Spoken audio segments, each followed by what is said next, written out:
What's up, everybody? It is November 12th, and the time is here. The time we've all been waiting for. Disney Plus is here, and with it brings us The Mandalorian, the show that I've been waiting for. I've been highly anticipating this show, and I know that everybody else has been too. A lot of the people that I know have been, including the guys that are on this chat right now. We got with us Chad from 90MF Comics. What's up, brother?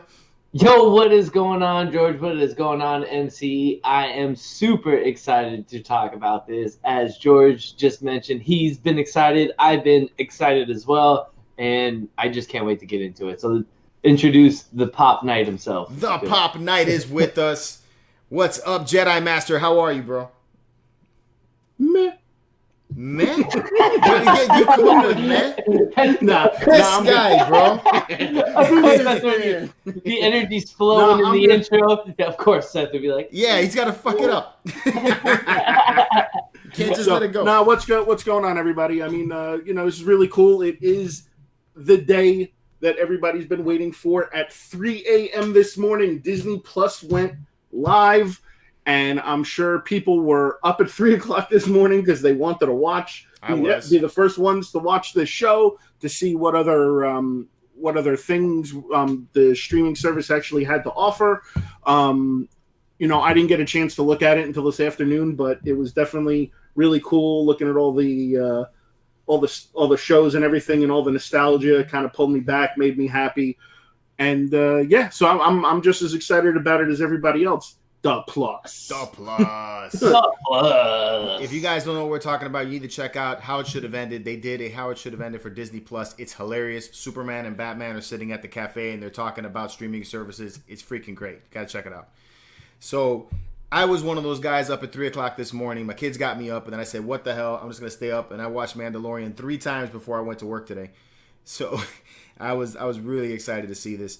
As far as the streaming service goes, if you guys want to chat a little bit about that, I feel that overall, I think the content is there. There's a lot of stuff on Disney Plus.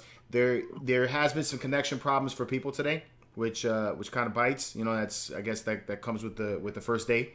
Yeah, so, people were posting pictures, which was freaking hilarious, from of Wreck-It Ralph and Vanellope, saying that the service was down. That was so awesome. That was just so awesome. That was just so listen, you got to give it to Disney, man.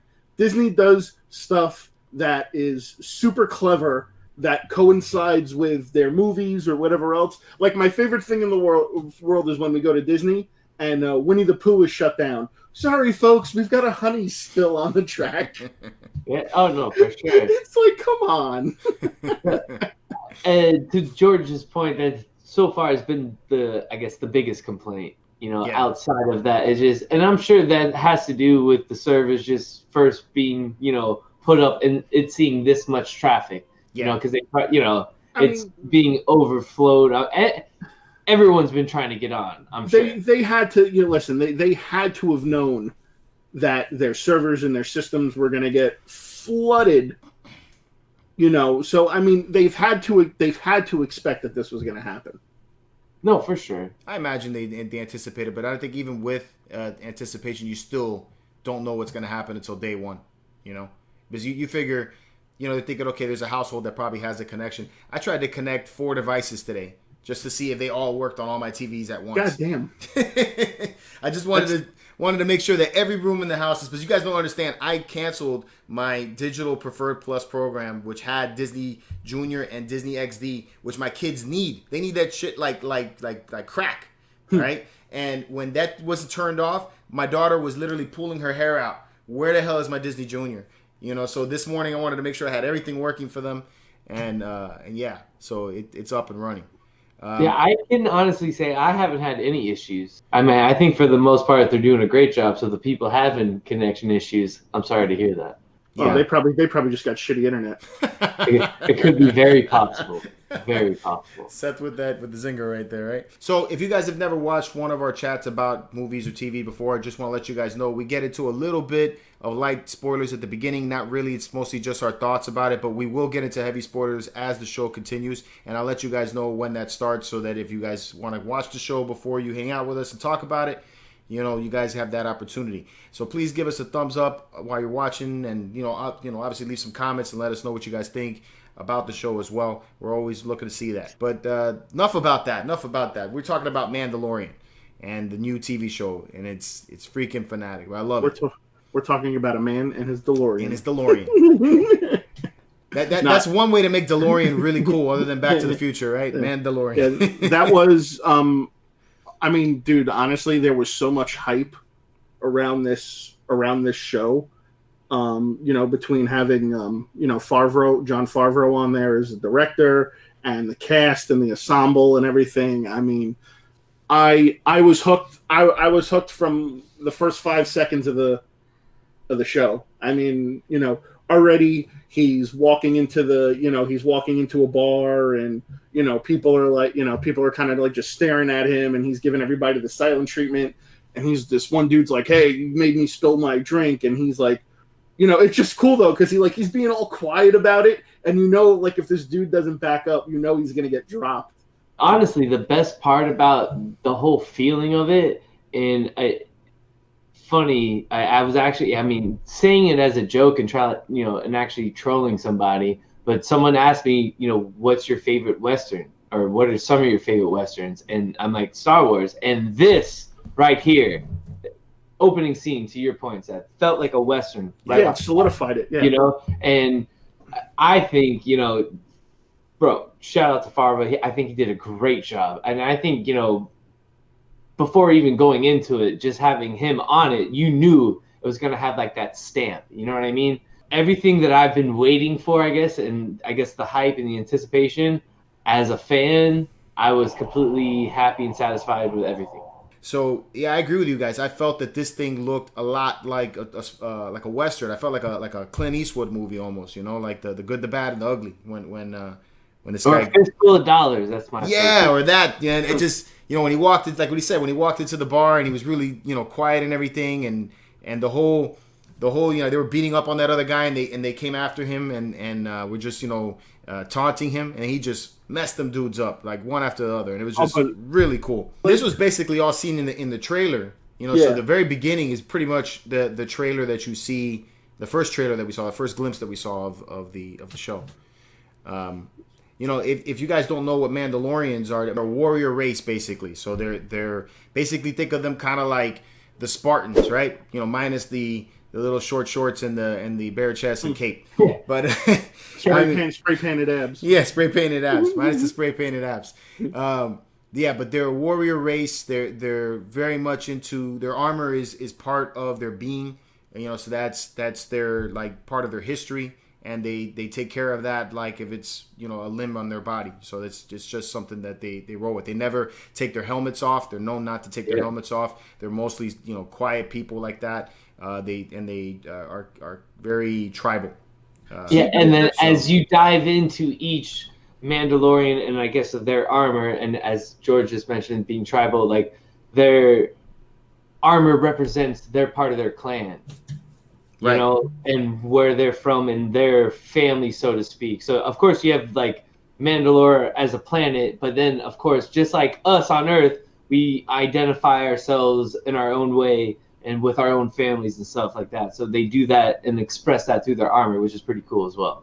All right, guys, and now it's that time for spoilers. So if you guys have not seen this show, head out, go watch it right now. Don't hang out right now. I'm letting you go. We're going to be talking about spoilers are happening right now.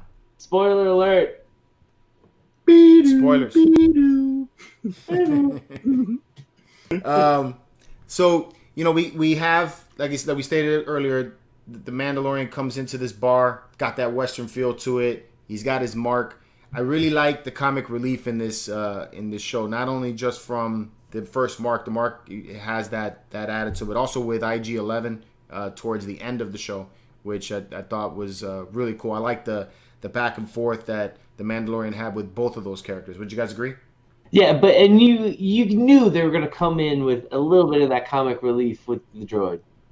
You know what I mean? Like, it has to be like, and that's another just, Star Wars stamp, so to speak, because you get that, with C-3PO and also with, R2 in a sense with his attitude. But no, I completely agree with you. I love the touch of comic relief, so to speak, between both of those characters, and just I will say I'm with you all day on Mr. 11. Yeah, he's like, you want me to self-destruct? No. So you don't want me to self-destruct? Let me get that right. That was really cool. I like that. It was funny because like I was joking with George because me and George play a lot of games together, video games together, and George is kind of like the Mandalorian. He kind of likes just to kind of like sit back and pick people off from afar. Me, I'm like 11. I just go right in there. I don't care. Just guns, just guns ablazing.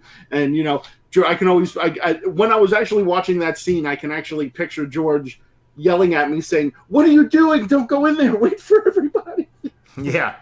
You're Leroy. He's Leroy. He's Leroy I'm Jenkins Leroy all day. Jenkins. All day long. All day. You gotta strategize, man. You gotta have a plan before you go in. I'm with you, George. We'll have a plan in. Seth don't have no stinking plans when he goes. That was the cool. That whole sequence of was actually really cool. I thought it was pretty funny how I know we're jumping around, but I thought it was pretty funny when the speeder dropped him off at the ship, and the guy's like, hey, be sure not to stay on the ice. Yeah. And then like 2 seconds later, and the blue guy's like, why not? And then you just see the creature come out and eat the speeder, and it was like, okay. And there's a lot of that I thought was really good in the show. Even like when they introduce Nick Nolte's character. Right, I don't even know what the character's name is. I tried to look it up on IMDb, and it just all you see is Nick Nolte. It don't even tell you who the guy is. I have spoken. Yeah, I have spoken. Like, exactly. Like the best part, man. It was really cool. It was cool. That was cool. I like when he froze the guy in the carbonite. Yeah, that was cool. The whole setup to that was really awesome. How he was trying to use the bathroom and found it's so funny though. He goes down to the bathroom. And he opens up the cabinet of all the weapons. It's like, bro, grab a fucking weapon and kill the guy. Yeah, but that wasn't gonna happen. Even if he grabbed the weapon, he had no chance, bro. No, but you know what I mean. You know what I mean, though. You find if you're a captive, clearly the guy's trying to find a way to get out of this. The thing opens up with all the weapons. It's like, come on, man. It's like grab one and try to do something. I mean, obviously we know that he's not gonna. He's not going to kill the Mandalorian, but still. No, because he threatens him at the beginning. He tells him, I could take you in alive or I could take you in dead. So he's not the guy. The guy he's catching is kind of a he's not a fighter. He knows he's not a fighter, and I like the build up there. It's because it's almost kind of like a horror, a little bit like he's walking around and then he just he stumbles upon all of the guys in carbonite, and that's when he realizes I'm not getting out of this. This is it. And I think he's more or less looking for a door to somehow escape. Exactly. He might be able to somehow, breathe in space or figure something out, but I definitely, or an escape pod, because it is Star Wars and that, those are very known. So I think that's what he's probably looking for at that moment in time. Yeah, true. And I would have thought, considering the fact how badass of a ship the Slave One was, that he would have a much cooler ship. True. I think the ship's okay, but I kind of agree with you. But the Slave One does look better. Yeah, but this is post return. We don't know what adventures and what obstacles this guy has been on, and how many different ships he's had. This might be his third ship. That he's had to weed off of somebody. So to speak. And the Slave One was a police vehicle, or it was like an imprisoning camp vehicle, like a guard. And I thought stolen. I thought it was pretty cool to see Mr. Apollo Creed himself, Carl Weathers. Ah, yeah. I figured when I saw him, I was like, "Oh, Seth's gonna like this." Yeah, it's all in the hips. It's all in the hips.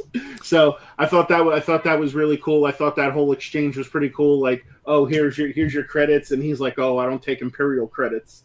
Did you hear the Empire's? Yeah. That's a good establishing scene right there, because that lets you know where we're at. Exactly. Right. Exactly, and that's to me. That's when you start like, okay, cool. So now you know where you're at, and then I guess I'm not gonna, reveal what happens at the end, but that really makes you question the reveal at the end. So we're gonna talk about that too, but I mean so right there we get introduced to the employer, the guy who's giving the Mandalorian his bounty, right? And what do you guys think about this guy? I mean, he looks ex-Imperial. Yeah, definitely ex-Imperial officer without a doubt.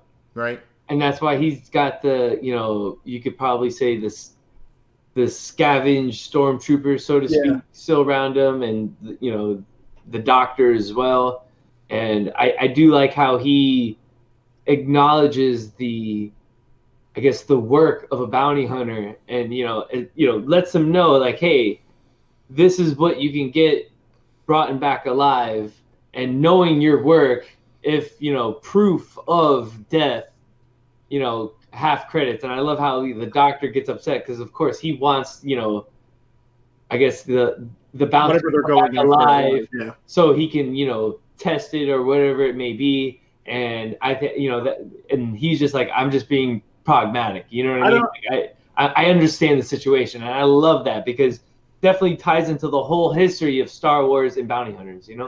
I don't know if anybody caught it or would even think that the reference would match, but I like when the doctor came in and like everybody pulled their weapons out on each other, and he's like, "Oh, the odds are against you," and he's like 4-1. He's like, "I like those odds." I kind of felt like it was that, like, almost like throwback to Harrison Ford when he's like, "Never tell me the odds." I thought that was kind of cool at that point. I was like, "Oh shit, here we go." But and it was cool too how defeated the stormtroopers looked. That's what makes me question what if this guy's ex-Imperial or not. It's because you see him in the drabs, right? He's got the Imperial logo on. He's got kind of like a chain, so he looks a little bit like he could be, because just from that's the first thing you would think about because you see the logos. But he could be a regent, right? He could be a regent of that town that was possibly paid by the Imperials to keep order. And then you got these guys in the stormtrooper armor, and the stormtrooper armor looks all beat up and bloodied and everything like that. So it kind of makes me feel like it was stolen. And that's why I'm questioning if this guy really is ex-Imperial or not.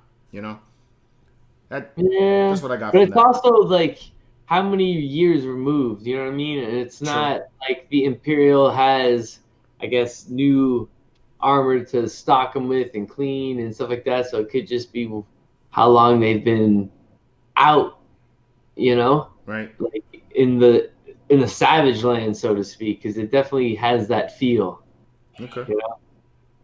So this employer goes to pay him with Beskar metal, and Beskar metal is Mandalorian iron essentially. So the Mandalorian armor is made from this stuff. The real high end stuff is made from this stuff, and it's very valuable. In the TV show, they explain to him that this is something that should be returned to you, and they talk about a Mandalorian purge. That part I'm a little bit lost in myself. It's because I know that where we ended off in Rebels, the Mandalorians were fighting alongside the Rebels, and that was at the beginning of just before A New Hope. So then you had the whole galactic civil war that took place, and then there's no real mention about the Mandalorians from then until then. And now they talk about this purge, and then there's that glimpse of him getting his hidden in a box, right? So I'm really curious about that. What do you guys think about that? It's vibranium. It's vibranium. It's definitely some stretchable metal, though, man. What the hell? That little brick made a whole pauldron. but you know what didn't make sense is that she's like, oh, then there'll be some for leftovers too. Right. So it's like that didn't make any sense too. How can you get leftovers from like that one little piece? True. What do you think about that, man? What do you think about that, Chad? Yeah, I don't know. I also believe that scene also dug a little deeper, and I think that little flashback of like the kid. You know what I'm talking about? Right. Yeah. It's probably him having. And like kind of seeing that done before, and knowing, I guess because he obviously knew what he had, I guess, when he brought it to her and whatnot.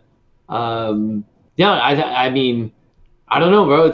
I guess it's Star Wars. That one little thing. I mean, think about this, man. One small little kyber crystal set creates an entire, True. lightsaber. So you can't question that. Yeah. No, yeah. But that's a lightsaber, man. We're just talking about like a little piece of armor he put on his shoulder. Yeah, but I mean, which turned out to be an entire shoulder piece. Yeah. And they still had extra. Think about that. So then they should have. You know what? Then he should have been selfish and just had them make the full sleeve. I'm just saying. Don't half-ass it. If you're gonna go all in, go all in. You think this is gonna be kind of like a video game where he levels up, and every time he levels up, he gets a new piece of armor? Yeah. I mean, it's possible, So that'd be kind of cool, Yeah. So then they go into the whole scene where he meets up with Nick Nolte's character. We already touched on that a little bit. Guy's kind of funny. Kind of teaches him how to ride I forgot what the monster is called. Looks kind of like a bantha a little bit. No, it doesn't. I forgot what the yeah. It's a lizard looking thing. Yeah. And then there's that thing, and I got to give it to Jon Favreau if for him putting this in there for the first episode. That battle that happened there with IG-11 and the Mandalorian against all those guys, that was awesome. It was good comedic timing, good battle, good everything. It was great. I had a really good time with that part. Yeah, no, I agree with you. Like leading up to the door, and I guess when they were quote unquote trapped. Yeah. And then that's when, of course, he starts saying like, "All right, I got to self-destruct. I've been given orders. I can't be caught. So this is it." Like it starts going off, and as we mentioned earlier, he's the Mandalorian is just kind of having that back and forth of having him not self-destruct. And I also love how he convinces him to like, "Hey, you're part of the guild. You got this mission too?" And he's like, "Yeah, why?" He's like, "Well, I got it too. So like, why don't we just team up? And we'll split the bounty, so to speak." And he's like, "Oh, I could do that." Yeah, that sounds good. So, and I like throughout that entire scene, he continues to do that. You know what I mean? At the end, he was like, "Hey, so why don't self-destruct and we go in there and see what get the store down and stuff like that." So right, it was great. Awesome. It was really awesome scene. Yeah. And that IG-11, you said? IG-11 is that one's name. Yeah, I looked it up because he looks a lot like IG-88. Yeah. That guy's cool. I like him. I like him too. He's definitely out of all the characters we've seen so far, that's probably my front runner so far for favorite character of the show. Yeah, I really like him. I thought he was a lot of fun. So that leads you into the final part of the first episode where we get introduced to the big cliffhanger. So he turns out to be a baby Yoda. And I say baby Yoda is because there's actually I looked it up, there's no actual race for Yoda. They just call it the Yoda race. So what makes the whole thing interesting in my opinion is that anytime that we've ever been introduced to this type of character, he's always been Force sensitive. I've never seen one where it's just a normal guy. He's always been either a Jedi Master, or a Jedi in training, but always Force sensitive. No, I think honestly, I feel from that whole scene with seeing the baby Yoda and seeing how, the Mandalorian instantly changed his thought process. Like, I can't do this, and he's now I feel like he's going into protection mode, and he's going to protect this baby Yoda or whatever it is at all costs. Like all of a sudden, like your fatherly instincts just kick in. You think that's what it is? What about you, Chad? I think so. Well, I guess it may seem that way if you watch like some of the credits at the end and kind of like some of the things that they're showing off. Like I don't know, that vibe I guess kind of comes off. I guess for me though, it started just to have a ton of questions. Right. To what George mentioned earlier. I got the little Yoda head pop back up there.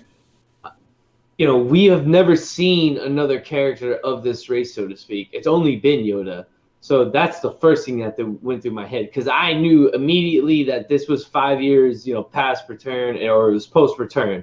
And at this point in time, we know that, Yoda is one with the Force, unless he's been reincarnated in some sort of way. And maybe that's what this could be all, be about, or this could be about, more of his race, which we didn't know there was more of them out there, so to speak.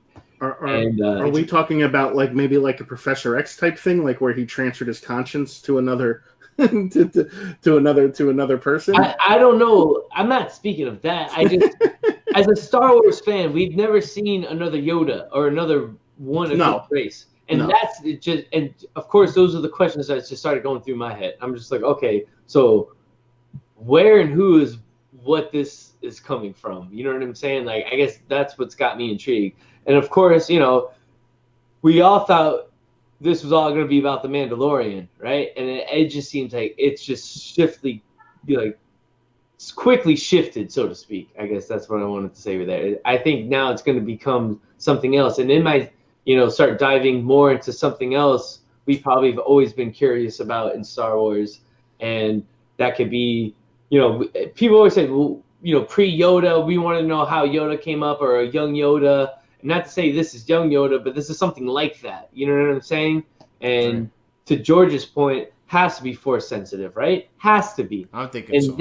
They have to know that, and that's why they're sending him after, this youngling. Who knows if it's male or female? We don't know yet, right? So, I'm just like super intrigued to see like where this is going, and it sucks because I almost wish I waited like a few episodes, because now all I'm going to be thinking about is this until the next episode comes out. Did you guys like that ending, by the way? Yeah. Did you guys like the way Without that a ended? doubt. Yeah, because that's what you want as your first episode, a little cliffhanger. I felt like, almost like a comic, like, a little intro comic. You got a little backstory of a character. You started to build a little plot and a little story, and then just left you with a giant cliffhanger that, like, okay, yeah, I'm hooked. I want to know what happens next. So I'm in.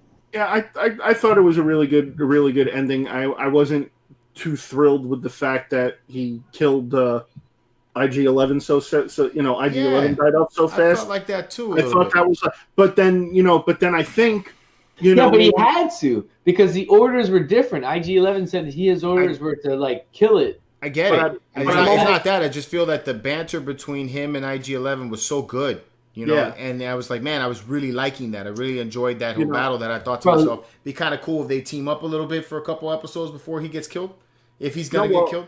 Well, I'm kind of hoping that he brings him back to the ship, and he fixes him and repairs him and makes him like his partner or something. Okay. Yeah, which is possible. Yeah, and maybe tweaks him. Yeah, where to not kill. Yeah, to not kill and maybe to be more of a protector than to be like his bodyguard, someone to be like his right hand man. But now the question is he going? I mean, to your point, so is he going to protect him? Of course, he's got to protect him at least until he returns him, or is he going to like actually return him?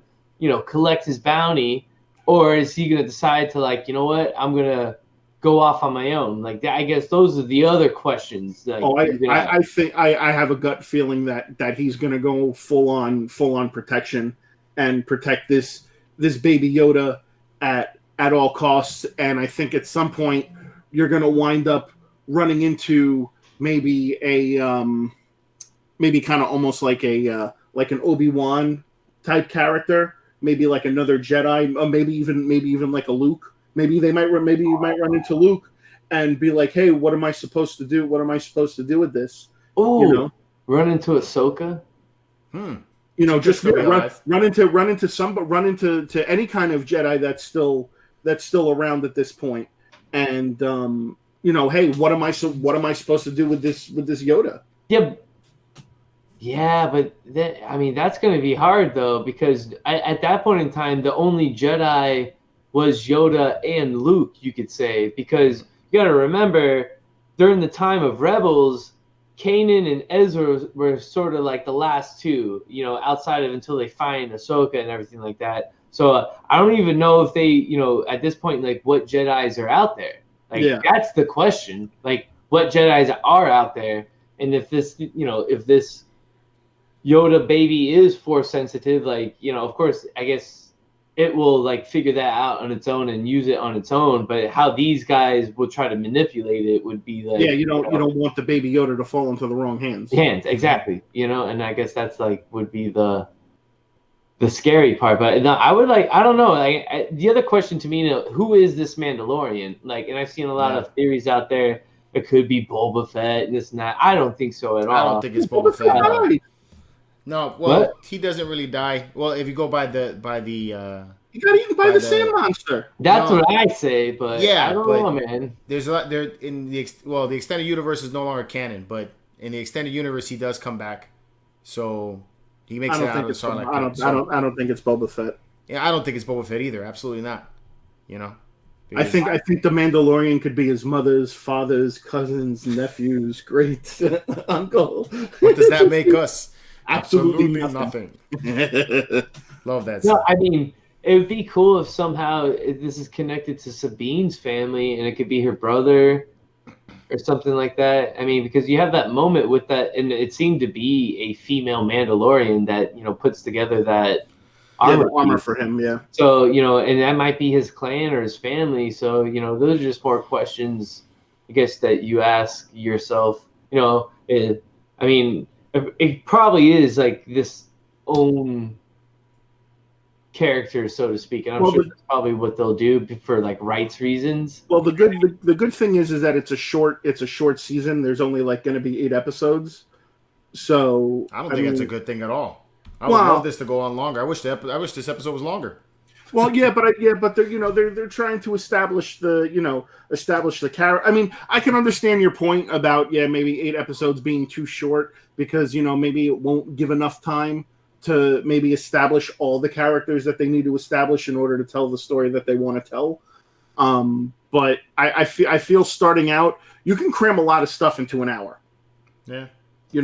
So I think that's a good way to start. I think the only reason they also went with 8 episodes is because they wanted to see what type of reaction they were going to get. I mean, they didn't probably want to be like, oh, let's do a full 13 season episode and just keep our fingers crossed and pray for the best. Well, we'll see. Anyway, speaking of time, that's about all the time we have for this today. We're looking forward to the next episode, definitely.